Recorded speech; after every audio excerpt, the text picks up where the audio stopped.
Good morning friends. ફરી પાછા આપણે આજે આપણા અંગ્રેજીના નવા સેશનની અંદર પોએમ 2 ના અભ્યાસ માટે મળ્યા છીએ.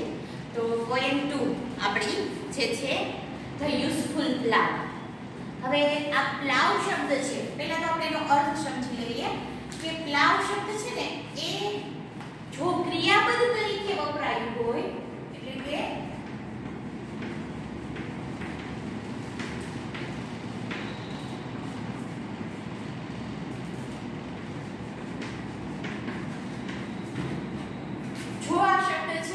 ક્રિયાપદ તરીકે વપરાયો હોય ને તો વાક્યની અંદર તો એનો અર્થ થાય ખેડૂત, અને નામ તરીકે વપરાયો હોય તો એનો અર્થ થાય હળ.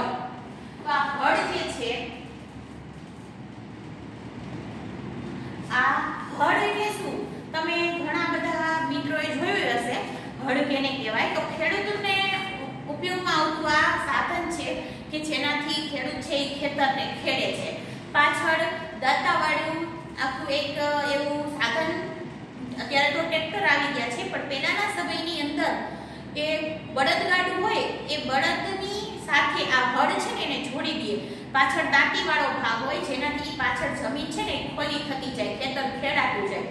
અત્યારે ટ્રેક્ટરની પાછળ એ સાધન જોડી દેવામાં આવે છે હળને. પહેલાના સમયમાં બળદની સાથે જોડવામાં આવતું, તો એને હળ કહેવાય. તો આ ખેતર ખેડવા માટે જે ખેડૂતને ઉપયોગી એવું સાધન છે એ હળ.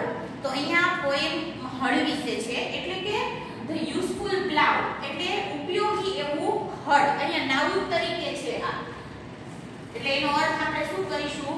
હળ. અહીંયા ક્રિયાપદ તરીકે આ અર્થ કરવાનો નથી, એટલે અહીંયા આપણે નાઉન એનો અર્થ થશે હળ. તો ઉપયોગી હળ, કાવ્યનું નામ શું થશે? ઉપયોગી હળ. કેના માટે ઉપયોગી છે? ખેડૂતો માટે. તો હવે અહીંયા, અને આ છે ને એ ઓલ્ડ સોંગ છે, જૂના સમયનું ગીત છે. અહીંયા આપણે એક શબ્દ છે એ વાંચતા જશું અને જોતા જશું, ન ખબર પડે ત્યાં તમે લખતા જજો. અ country life is sweet. Country, અહીંયા કન્ટ્રી એટલે કોઈ દેશની વાત નથી થતી, પણ અહીંયા કોઈની વાત થાય છે? કન્ટ્રી એટલે ગામડું, ગામની વાત થાય છે. તો કન્ટ્રી લાઈફ એટલે ગામડાનું જીવન, જેને આપણે ગ્રામ્ય જીવન કહીએ છીએ.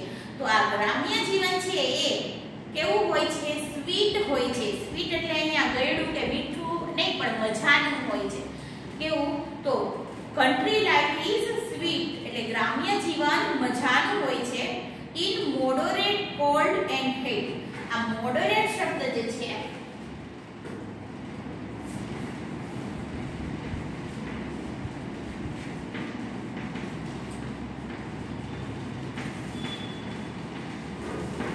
મધ્યમ સ્તરનું કોલ્ડ એન્ડ હીટ. કોલ્ડ એટલે ઠંડુ અને હીટ એટલે ગરમી.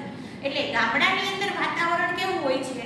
બહુ ઠંડુય નહીં અને બહુ ગરમય નહીં, એવું નોર્મલ વાતાવરણ હોય છે. કારણ કે ગામડાની અંદર પુષ્કળ પ્રમાણમાં લીલોતરી હોય છે, ખેતરોની અંદર લીલો પાક ઉગેલો હોય છે, એને પાણી પાયેલું હોય છે, અને ઝાડવાઓ પણ વધારે હોય છે, અને પ્રદૂષણ છે એ ઓછું હોય છે, ખાસ કરીને તો શહેરના સાપેક્ષમાં.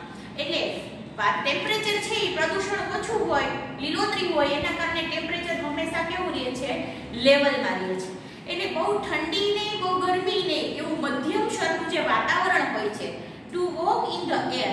ટુ વોક એટલે ચાલવું, ઇન ધ એર એટલે હવા, ખુલ્લી હવા હોય છે અહીંયા. તો ખુલ્લી હવામાં ચાલવું. How pleasant and fair. How pleasant એટલે આનંદમય, અને ફેર એટલે મજાનું.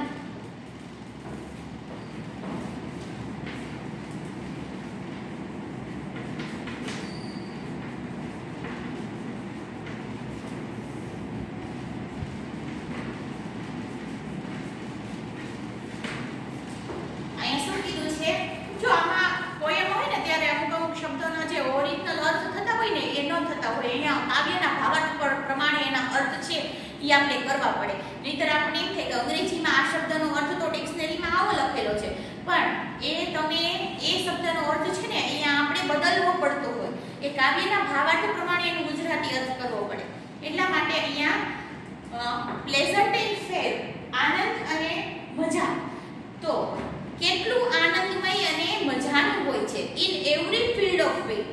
અહીંયા ફિલ્ડ એટલે ખેતર અને વીટ એટલે ઘઉં. ઘઉંના દરેક ખેતરની અંદર, અહીંયા ઘઉં એક એક્ઝામ્પલ તરીકે લીધેલું છે, પણ કોઈ પણ પાક વાવેલો હોય એ ખેતરની અંદર, અને ખેતરની અંદર ખુલ્લી હવામાં ચાલવું એ કેટલું મજાનું હોય છે, કેટલું આનંદમય હોય છે. અને ખાસ કરીને જ્યારે વાતાવરણ ઠંડુ અને ગરમ એમ મધ્યમ સ્તરનું હોય ત્યારે એ કેવું સારું લાગતું હોય છે. આમ દિલથી તમને કુદરતના ખોળામાં જવાનો આનંદ હોય, એ કુદરતી જે નેચર છે એનો તમે આનંદ લેતા હોય એવું તમને ફીલ થાય, તમને તમારા મનને સંતોષ થાય. તો ક્યારેક તમે પણ આવો અનુભવ કર્યો હશે. એવું નેચરની અંદર કુદરતી જગ્યાએ તમે જ્યારે આમ જશો, જ્યાં કુદરતી સૌંદર્યથી ભરેલી હોય, કોઈ પણ હિલ સ્ટેશન હોય અથવા તો આવા ખુલ્લા જે ખેતરો છે એની અંદર જ્યારે તમે જાઓ ને ત્યારે તમને મનથી મજા આવતી હોય. શું કામ? કારણ કે અહીંયાનું વાતાવરણ ખૂબ સરસ હોય, દ્રશ્યો છે એ બધા રમણીય હોય, તમારી આંખને ગમે જોવા એવા હોય, એટલા માટે તમને ખૂબ મજા આવતી હોય. એટલે એમ કે છે કે ગ્રામ્ય જીવન કેવું મજાનું છે, મધ્યમ સ્તરની ઠંડી અને ગરમીમાં દરેક ઘઉંના ખેતરમાં ખુલ્લી હવામાં ચાલવું કેટલું આનંદમય અને મજાનું છે. જો અહીંયા પંક્તિ છે ને ક્રમમાં નથી લેવાની, બે પંક્તિ પછી ત્રીજી પંક્તિથી સીધો અર્થ શરૂ, ચોથી પંક્તિથી થાય. એટલે ઊંધેથી પણ ઘણી વખત અર્થ થતો હોય, ગુજરાતી કરતા હોય ને ત્યારે છેલ્લો શબ્દ પહેલા અર્થમાં આવતો હોય, એટલે એમ આડું થતું હોય કાવ્યની અંદર. એટલે એમ કે છે કે ગ્રામ્ય જીવન કેવું મજાનું છે, મધ્યમ સ્તરની ઠંડી અને ગરમીમાં દરેક ઘઉંના ખેતરમાં ખુલ્લી હવામાં ચાલવું કેટલું આનંદદાયક અને મજાનું છે. ત્યાર પછીનો અહીંયા જો ફૂલ સ્ટોપ છે, એટલે આટલી એક પંક્તિ હતી. ત્યાર પછી બીજી પંક્તિ શરૂ થાય છે. The fairest of flower adoring the bowers. fairest, fair એટલે અહીંયા સુંદર, ઉપર કેવું હતું મજાનું અર્થ થતો હતો. અહીંયા fair એટલે સુંદર, અને એમાંય સુપરલેટિવ ડિગ્રી est પાછળ લગાડીએ એટલે fairest. fairest નો અર્થ શું થાય? સૌથી સુંદર. તો સૌથી સુંદર ફૂલોથી એડોરિંગ, એડોરિંગ એટલે શણગારવું.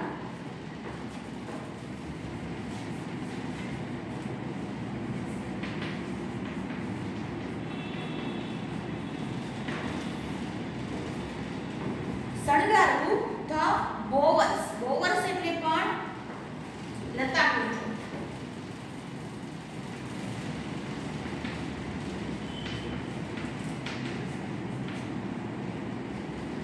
હવે આ લતા કુંજો એટલે શું? લતા, લતા શબ્દનો અર્થ થાય વેલ. જેનો જે આપણે દીવાલ સાથે કે કોઈના ટેકા સાથે ઉપર ચડતા જે છોડવાઓ છે એને આપણે વેલ કહીએ છીએ. તો આ વેલ એનો બીજો અર્થ શું થાય? એને બીજા નામથી કયા નામથી ઓળખાય? લતા. તો આ લતા કુંજો એટલે ઘણી બધી વેલો છે એ ઉગી નીકળેલી હોય, કોઈના ટેકે ઉપર ચડેલી હોય એવી લતા કુંજોથી. અને એડોરિંગ એટલે શણગારવું. તો આ ખેતરની જે કિનારીઓ હોય છે એ તો જો and every widows bro. Widows એટલે અહીંયા ખેતર અને બ્રો એટલે કિનારી.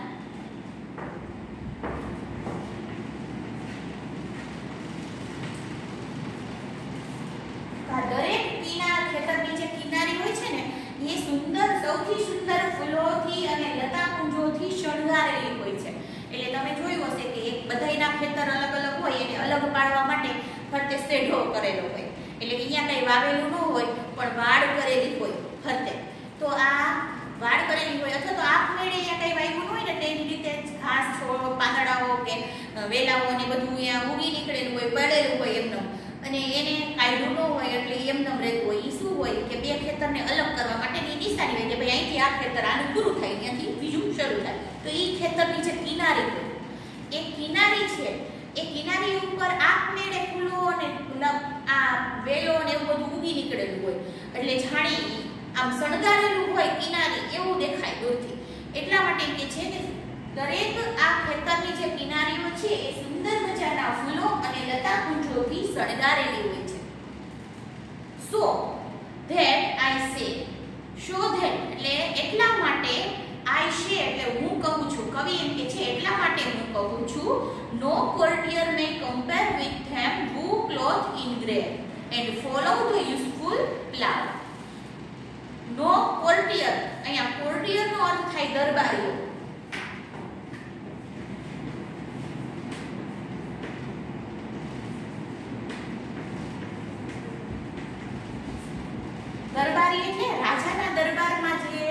કામ કરતા હોય, રાજાના દરબારીઓ હોય, એ દરબારીઓ કે કોઈ દરબારી હોય એને તો કેટલા શાન અને મહેલોમાં રહેતા હોય, સારા એવા કપડાં પહેરતા હોય, આભૂષણો પહેરતા હોય, એવી સરસ મજાની એમની આરામદાયક જીવન હોય.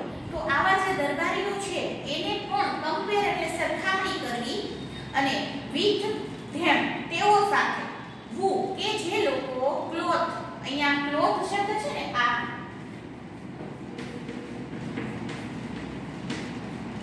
અહીંયા આ ક્લોથ એટલે કપડાના અર્થમાં નથી. આ ક્લોથ છે ને ક્રિયાપદ તરીકે વપરાય છે. જ્યારે ક્રિયાપદ તરીકે વપરાય ને મેં તમને અહીંયા કીધું હતું પ્લાવ ક્રિયાપદ તરીકે વપરાય તો એનો અર્થ હળની બદલે ખેડવું કે જે ક્લોથ એટલે કપડા થાય. પણ ક્રિયાપદ તરીકે જ્યારે ક્લોથ વપરાય ને ત્યારે એનો અર્થ થઈ જાય છે કપડા પહેરવા.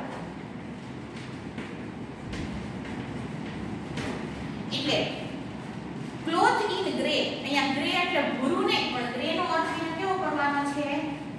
જૂનું. કે જેને જૂના કપડાઓ પહેરેલા છે. ખેતરમાં જ્યારે ખેડૂત કામ કરતો હોય ને ત્યારે એને જૂના એવા વસ્ત્રો પહેરેલા હોય. કઈ રાજાના દરબારીઓની જેમ કઈ ઠાઠમાઠ થઈ અને નવા એવા શાનદાર વસ્ત્રો પહેરીને કે ખેતરની અંદર કામ ન કરતા હોય ખેડૂત. એટલે એમ કે છે કે જે ખેડૂતો જૂના કપડા પહેરે છે, સાવ ફાટેલ તૂટેલ જૂના એવા કપડા છે, એન્ડ ફોલો એટલે અનુસરવું, એટલે કે આપણે ફોલો એટલે અનુસરવું એટલે એની પાછળ પાછળ ચાલવું. તો યુઝફુલ પ્લાવ એટલે ઉપયોગી હળ. જ્યારે બળદથી જ્યારે ખેડૂત ખેતરમાં એને ખેડતો ને જ્યારે હળનો ઉપયોગ કરી બળદની સાથે હળ જોડીને, ત્યારે હળ છે એ બળદની ખભા ઉપર રાખેલું હોય, પાછળ છે એ ખેડાતી જતી જમીન અને પાછળ દોરીથી ખેડૂત છે એ આમ એને બળદને મારતો જતો હોય અને હળ આગળ જતું હોય, ખેડૂત એની પાછળ પાછળ જતો હોય. તો એટલે કે છે કે આ યુઝફુલ ઉપયોગી હળ છે ને એને અનુસરતો એની પાછળ પાછળ ચાલતો જે ખેડૂત છે. પણ અત્યારે તો ત્યારે ટ્રેક્ટર આવી ગયું છે તો ટ્રેક્ટરમાં તો આગળ બેસીને ડ્રાઈવર ચલાવતો હોય અને પાછળ ખેતર છે એ ખેડાતું જતું હોય. પણ આ પહેલા સમયની વાત છે જ્યારે બળદની સાથે હળ જોડવામાં આવતું. એટલે એમ કે છે કે આ ઉપયોગી હળની અનુસરતો એટલે કે પાછળ ચાલતો અને જૂના કપડા પહેરતો જે ખેડૂત છે એની કદાચ સરખામણી આ દરબારીઓ સાથે પણ ન થઈ શકે. જો કવિ આવું શું કામ કહે છે?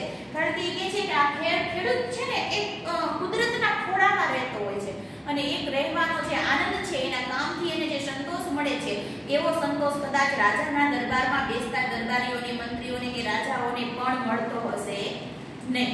એટલે એમ કે છે કે નો કમ્પેર, એની સાથે કમ્પેર નથી કરી શકાતું, એની સરખામણી નથી કરી શકાતી.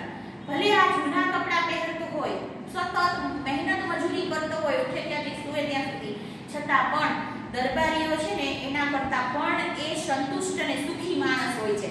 એટલે કે છે કે કવિ એની સરખામણી કદાચ દરબારીઓ સાથે પણ કરી શકાય નહીં. અહીંયા ફરીથી બીજા આ જુઓ, ધ ફેરેસ્ટ ઓફ ફ્લાવર થી ચાલુ કરી અને યુઝફુલ પ્લાવ ત્યાં સુધીની બીજી પંક્તિ છે જેનો અર્થ આ પ્રમાણે થશે. તો બીજી લાઈનથી સીધી શરૂઆત કરવાની. દરેક ખેતરની કિનારીઓને સૌથી સુંદર ફૂલો અને લતા પુંજોથી શણગારેલા હોય છે. શોધેલાય છે. પછી ત્રીજી પંક્તિ સીધી આવશે. તેથી હું કહું છું કે જૂના કપડાઓ પહેરતા અને ઉપયોગી હળને ચલાવતા આ ખેડૂતો સાથે કદાચ દરબારીઓની પણ તુલના થઈ શકે નહીં, સરખામણી થઈ શકે નહીં. They rise with the morning lark. They rise એટલે ઉઠવું.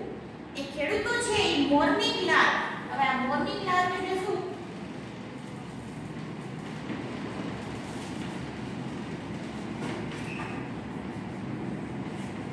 જેને આપણે શું કહીએ છીએ? પરોઢિયું કહીએ છીએ. પરોઢિયું એટલે વહેલી સવારનો સમય. તો આ ખેડૂતો છે એ ક્યારે ઉઠે છે? પરોઢિયાના સમયે વહેલા સવારે ઉઠે છે. And labor till almost dark. Labor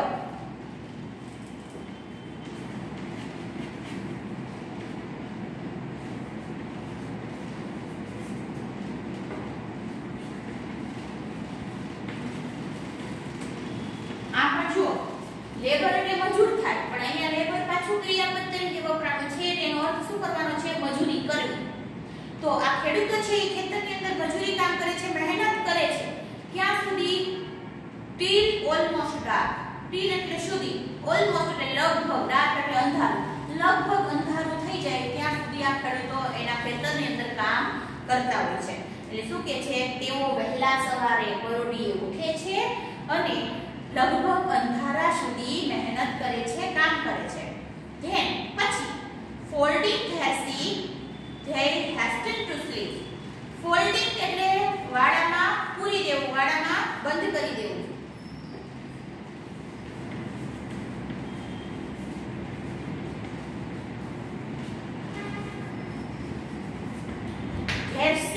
સીપ એટલે ઘેટું. અહીંયા ઘેટું પણ એક ઉદાહરણ તરીકે આપેલું છે કે એની પાસે જે કંઈ પણ આવા પ્રાણીઓ હોય પાળેલા, ગાય, ભેંસ, બકરી, ઘેટા, કંઈ પણ, એ બળદ, એ બધા જે પશુઓ હોય છે એ પશુઓને એ સાંજ પડે ત્યારે એ વાડામાં પૂરી દે છે. ફોલ્ડિંગ ધેર સીપ એટલે વાડામાં પૂરી દે છે, એટલે કે બાંધી દે છે એને.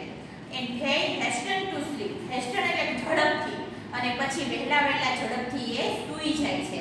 રાત્રે કઈ આપણી છે 12 વાગ્યા સુધી, 1 વાગ્યા સુધી એ લોકો જાગતા નથી, ટાઈમે સૂઈ જાય છે અને વહેલા સવારે પરોઢીએ ઉઠે છે. એટલે જ એમનું જીવન, એમનું જે શરીર છે ને એ સ્વસ્થ રહે છે. અને આપણે તો સવારે મોડા ઉઠીએ છીએ ને રાતે મોડા સૂઈએ છીએ, તો આપણે જે આપણા શરીરની અંદર છે એનર્જી હોય ને, એ એનર્જી એના જેટલી હોતી નથી, કારણ કે મહેનત એટલી કરે છે સામે, શરીરને એટલી એક્સરસાઇઝ મળે છે. અને જ્યારે આપણું શરીર કેવું હોય છે, આળસું થઈ ગયું હોય છે, અને આપણે થોડુંક કામ કરીને તો એ નમાલું શરીર થઈ ગયું હોય, થાકી જાય આપણે. પણ આ ખેડૂતો છે એ વહેલા રાતે સૂઈ જાય છે અને પરોઢીએ પાછા ઉઠી જાય છે. નેક્સ્ટ મોર્નિંગ, રાતે સૂઈ જાય પછી વળી પાછી નેક્સ્ટ મોર્નિંગ એટલે બીજી સવારે is rising with birds that are singing. Rising એટલે વળી પાછા એ ઉઠી જાય છે, વિથ એટલે સાથે, બર્ડ્સ પક્ષીઓની સાથે ઉડી જાય છે અને ઉઠી જાય છે. અને ધેટ એટલે તે પક્ષીઓ, કેવા પક્ષીઓ? આર સિંગિંગ જે ગાતા હોય છે, ઓન ઈચ ગ્રીન, ઓન એટલે ઉપર, ઈચ ગ્રીન એટલે દરેક, ગ્રીન એટલે લીલું, ટેન્ડર એટલે કોમળ.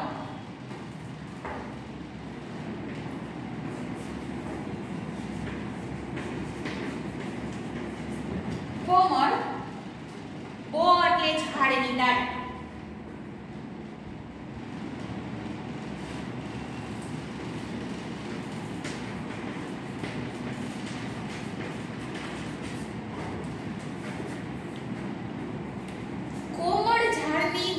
ડાળીઓ પર બેઠેલા જે પક્ષીઓ હોય છે એમના ગીતની સાથે એ પણ બીજે દિવસે સવારે ઉઠી જાય છે. જો અહીંયા આ પંક્તિ છે એ ધેય રાઈઝથી ચાલુ થઈ અને ટેન્ડર બો સુધીની ત્રીજી પંક્તિ છે. આમાં છે ને પેલી કોઈ એમની જેમ બધી સરખી નથી લાઈન, કોઈકમાં 5 લીટીની છે, કોઈકમાં 4 લીટીની છે, 3 લીટીની છે, 2 લીટીની છે, એવી રીતે અલગ અલગ છે. એટલે ત્યાંથી ચાલુ થઈ ત્યાંથી પૂરું થાય સ્ટાન્ઝા, એ તમારે ધ્યાન રાખવાનું. તો અહીંયા શું કીધું છે તમને એને કે વહેલા સવારે જ્યારે પક્ષીઓ છે, તમને ખબર છે પક્ષીઓ છે એ પરોઢી થાય એટલે એનું કલરવ ચાલુ કરી દે, ગીતો મીઠા મધુરા ગાવાનું ચાલુ કરે. તો એ પક્ષીઓના મીઠા મધુરા ગીતની સાથે જ્યારે પક્ષીઓ ઉઠે ને એની સાથે એ પણ બીજા દિવસે સવારે ઉઠી જાય છે એવું કહેવામાં આવ્યું છે. એટલે અહીંયા ખેડૂતના જીવન વિશેની વાત કરવામાં આવેલી છે કે એનું જીવન કેવું હોય છે. તો ફરીથી ત્રીજા સ્ટાન્ઝાનું આપણે ગુજરાતી કરીને જોઈ લઈએ.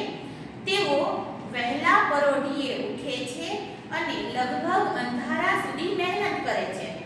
પછી ઢોરને વાડામાં પૂરી જલ્દીથી તેઓ સૂઈ જાય છે. બીજી સવારે એ દરેક લીલી કોમળ ડાળીઓ પર બેઠેલા પક્ષીઓના ગીત સાથે એ બીજે દિવસે સવારે પાછા ઉઠી જાય છે. છેલ્લી 3 લીટીનો સ્ટાન્ઝા છે એ જોઈ લઈએ. With what content and merriment. અહીંયા content નો અર્થ થાય સંતોષ.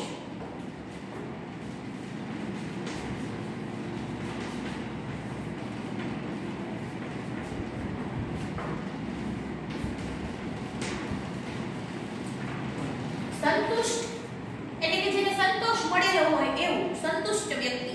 અહીંયા content એટલે અને merriment એટલે આનંદ, મજા. તો અહીંયા with what content and merriment એટલે કેવો સંતોષ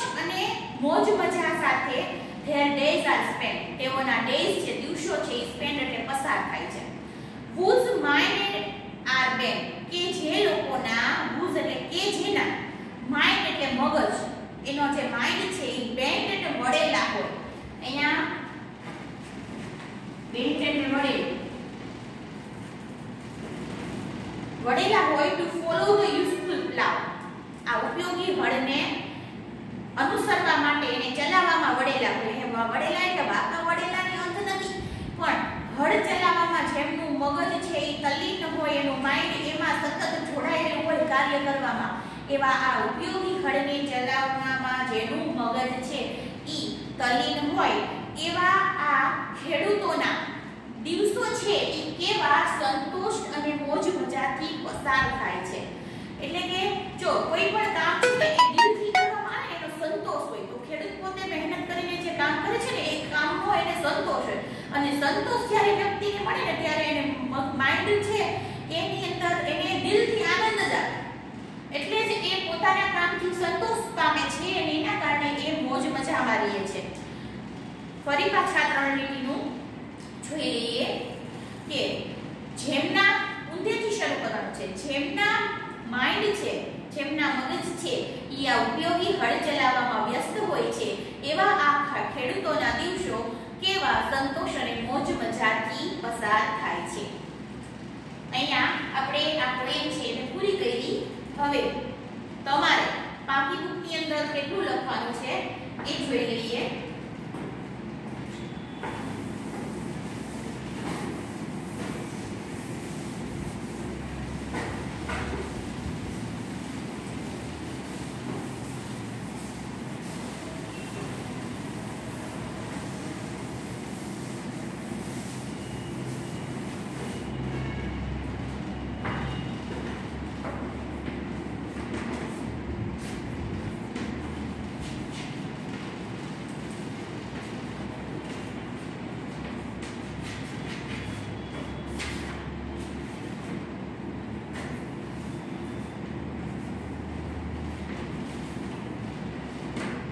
તમારે હોમવર્કની અંદર આ પોએમનું સ્પેલિંગ લખવાના છે, ટેક્સ્ટમાં આપેલી ગ્લોસરી લખવાની છે અને શીટ 2 માં આપેલા પ્રશ્ન જવાબ લખવાના છે બાકી બુકની અંદર.